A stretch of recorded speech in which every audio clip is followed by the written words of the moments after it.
नमस्कार, आप देख रहे हैं केकेडी न्यूज में आपके साथ रुक करेंगे इस वक्त रिपोर्ट की तरफ। चित्रकूट में सोमवती अमावस्या मेले का भव्य आयोजन हुआ है, जिसके चलते लाखों श्रद्धालु धर्म नगरी चित्रकूट पहुंचे हैं। लाखों श्रद्धालुओं ने मंदाकिनी नदी में स्नान कर कामदगिरी पर्वत की पूजा अर्चना कर उसकी परिक्रमा की है। बता दें कि सुबह से 2 लाख से अधिक श्रद्धालु अब तक आस्था की डुबकी लगा चुके हैं। वहीं इस मेले में 5 से 6 लाख श्रद्धालुओं के पहुंचने की संभावना जताई जा रही है। आपको ये भी बता दें कि कोविड काल के बाद ऐसा पहली बार हुआ है कि श्रद्धालुओं की इतनी बड़ी संख्या में भीड़ उमड़ी है।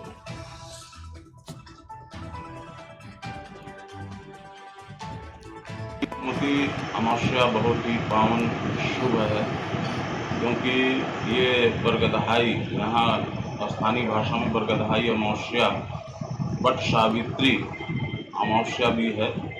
ये बहुत ही महत्वपूर्ण है, क्योंकि स्त्रियां अपने सौभाग्य की रक्षा के लिए वट वृक्ष की प्रदक्षिणा करती हैं, कामतानाथ जी की प्रदक्षिणा करती हैं, मां मंदाकिनी में स्नान करती हैं। उनका सौभाग्य सदा सर्वदा बना रहे। खबर मध्य प्रदेश के रीवा से है, जहां जिले के सामाजिक कार्यकर्ता विश्वनाथ पटेल चोटीवाला और अन्य पीड़ित पक्ष अर्पित पांडे, विवेक मिश्र ने प्रभा जैन और हेम कुमार जैन के फर्जीवाड़े का खुलासा प्रेस वार्ता के माध्यम से किया है। उनका कहना है कि प्रभा जैन फर्जीवाड़ा करके 517 की जमीन हड़पना चाहती हैं। ये पद्मप्रभा जैन के पुत्र आईएएस पंकज जैन जो है तो पद्मप्रभा जैन सर्व विश्वेश्वरैया समिति की सदस्य थी, और सर्व विश्वेश्वरैया समिति की जो है तो उन्होंने फर्जी पता देके उसकी सदस्यता हासिल की थी। जबकि समिति के बायलाज में ये था कि समिति का सदस्य वही हो सकता है जो रीवा नगर निगम का वासी हो, एक रीवा नगर निगम के क्षेत्र में हो। समिति का सदस्य बनने के बाद समिति ने 32 डिसमिल खसरा नंबर 1 में 325/2/2 में 32 डिसमिल रामा विलास और कृष्णाकांत से क्रय की। वह 1 एकड़ 56 डिसमिल जमीन महाराजा मातन सिंह से क्रय की। रीवा में अगस्त क्रांति मंच द्वारा पिछले 5 दिनों से कलेक्ट्रेट के सामने स्थित धरना प्रदर्शन स्थल पर आमरण अनशन किया जा रहा था, जिसे प्रशासन ने कार्रवाई के आश्वासन व पीड़ित परिवार को आर्थिक सहायता के लिए हर संभव मदद के बाद तुड़वा दिया है। एसडीएम अनुराग तिवारी ने आमरण अनशन स्थल पर पहुंचकर अनशन पर बैठे कुंज बिहारी तिवारी सहित मंच के लोगों को आरोपियों पर कार्रवाई का भरोसा दिलाया और साथ ही पीड़ित परिवार को मुख्यमंत्री सहायता राशि से हर संभव मदद दिलाने का भरोसा दिया। कलेक्टर साहब हों, एसपी साहब हों, एसडीएम साहब और एडीजी साहब, सब ने मानवता दिखाई है। जब तक कि पहली बार कई बार धरने हुए हैं तो हमने देखा है कि फोर्सली आते थे। वस्तु स्थिति सबको पता थी, सत्यता सबको पता थी। आज एडीजी साहब ने, जहां हम 1 दिन की सीडीआर मांग रहे थे, उन्होंने 1 महीने के लिए आदेश किया कि 1 महीने की सीडीआर सार्वजनिक की जाए उसकी।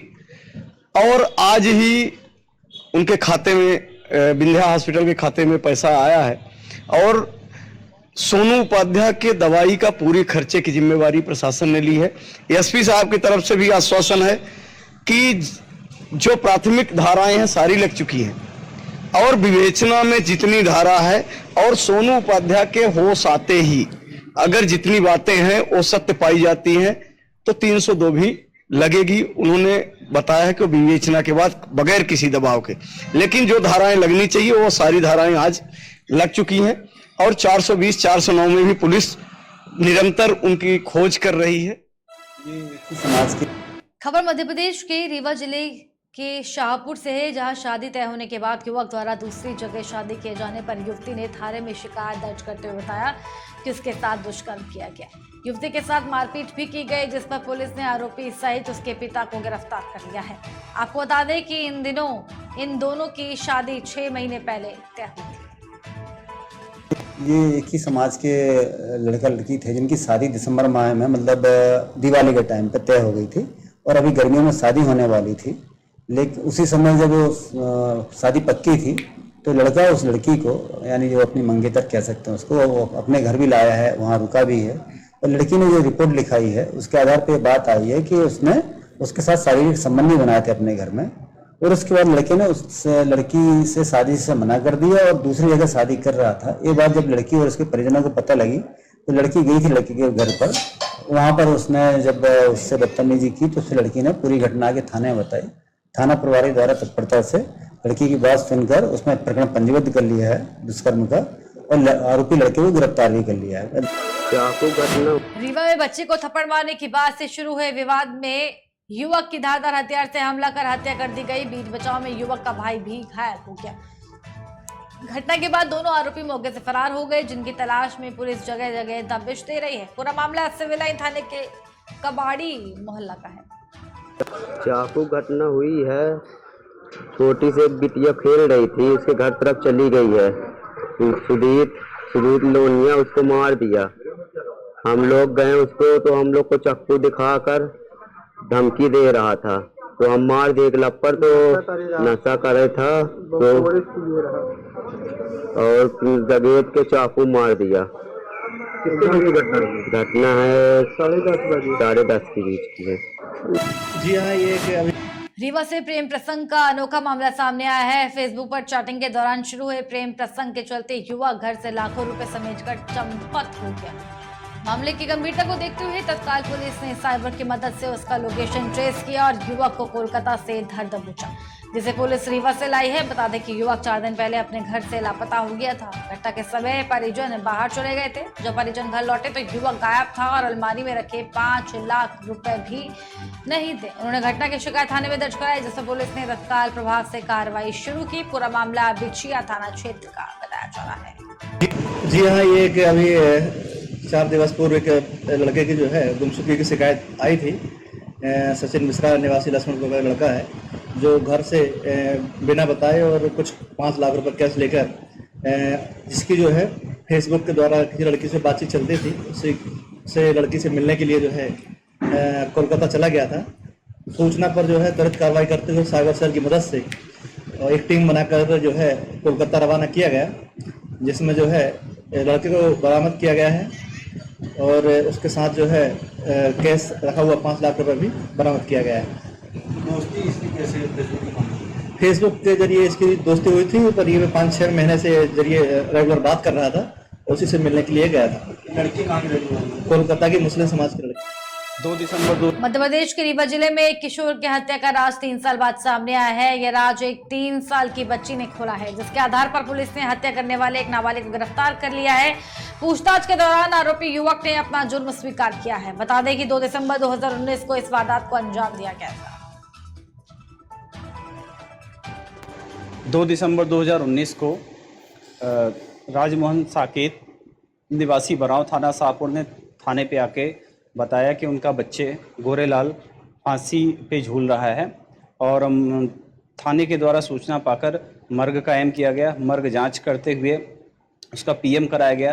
पीएम रिपोर्ट में स्ट्रैंगुलेशन डॉक्टर के द्वारा बताया गया और साथ में जबड़े पे चोट के निशान भी बताए गए। इसके बाद में परिजनों के कथन बयान लिए गए। परिजनों के कथन बयान में कई लोगों के ऊपर उनके द्वारा जिनसे पूर्व में विवाद था, उनके बारे में शक जाहिर किया गया। खबर हमीरपुर से है, जहां जिले के गैंगस्टर एक्ट के टॉप 10 अपराधी में शामिल हिस्ट्री शीटर राघवेंद्र सिंह की 1,07,17,924 रुपए की संपत्ति को कुर्क कर दिया गया है। हिस्ट्री शीटर राघवेंद्र सिंह उर्फ रघु के ऊपर जिले सहित गैर जिले में 25 गंभीर मामले दर्ज हुए हैं। पुलिस अधीक्षक कमलेश दीक्षित ने एक प्रेस वार्ता कर इस मामले का खुलासा किया है। अपराधी राघवेंद्र उर्फ रघु जो टॉप 10 में भी चिन्हित है और अपराधी माफिया है, जिसके द्वारा अवैध खनन आदि अपराध कारित करके अवैध संपत्ति अर्जित की गई थी, उसे गैंगस्टर के तहत 14(1) के अधीन आज 1,07,00,000 की उसकी प्रॉपर्टी सीज की गई है। ये शासन के निर्देश पे चलाए जा रहे अभियान के तहत इसकी अवैध संपत्तियों का पता किया गया। इस संबंध में यह भी उल्लेखनीय है कि इसके ऊपर 25 मुकदमा कायम है और इस समय जेल में बंद है और इसकी 24 घंटे के अंदर ये। खबर हमीरपुर से, जहां पुलिस ने बिवार और जरिया थाना क्षेत्र में संचालित 2 अवैध असलाहा फैक्ट्रियों में पुलिस ने छापेमारी की है। पुलिस की इस छापेमारी में 27 अवैध असलाहा व कारतूस बरामद हुए हैं। वहीं फैक्ट्री में भारी मात्रा में असलाहा बनाने का उपकरण भी मिला है। इस छापेमारी में 6 अभियुक्तों को पुलिस ने गिरफ्तार कर लिया है और फैक्ट्री में छापेमारी की सूचना पुलिस अधीक्षक ने प्रेस वार्ता कर मीडिया को जानकारी दी है। 24 घंटे के अंदर ये 2 शस्त्र फैक्ट्रियां पकड़ी गई हैं, जिसमें कुल 6 अभियुक्त गिरफ्तार हुए हैं और इनके कब्जे से 27 बने अवैध शस्त्र बरामद हुए हैं। साथ ही भारी मात्रा में शस्त्र बनाने के सामान बरामद हुए हैं, कारतूस बरामद हुआ है। इसमें कई के आपराधिक इतिहास हैं। इसमें पूर्व में भी अवैध शस्त्र में ये जेल में जा चुके हैं और लगातार ये सूचना मिल रही थी कि इनके द्वारा अभी भी अवैध रूप से बना करके और लोगों को सप्लाई किया जा रहा है।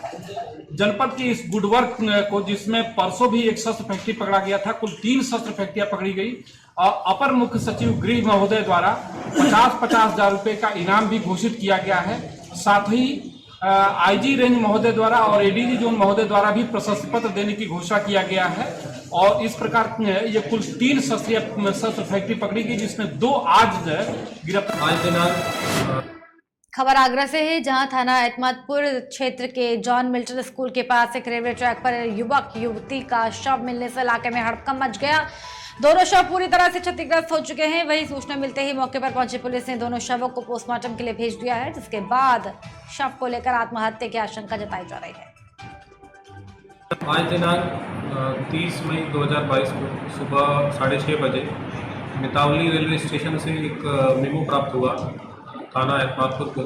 इसमें बताया गया कि 2 शव जो कि रेलवे ट्रैक मितावली से बरहन के बीच में 2 शव पड़े हुए हैं। तत्काल उस पर मौके पे पुलिस पहुंची। जो शव पड़े हुए थे उसमें एक लड़के की शव है जिसकी उम्र लगभग 25 साल है, जो कि थाना फतेहाबाद जनपद आगरा का निवासी है। दूसरा शव जो कि एक लड़की का है, उसकी उम्र लगभग 15 साल और जनपद फिरोजाबाद थाना पचोकड़ा की रहने वाली है। जो दोनों बॉडी वहाँ पे घटनास्थल पे मिली है, उनका पंचायतनामा भरकर उनका पोस्टमार्टम हेतु मोर्चरी भिजवा दिया गया है। इसमें आगे की वैधानिक कार्रवाई अमल में लाई।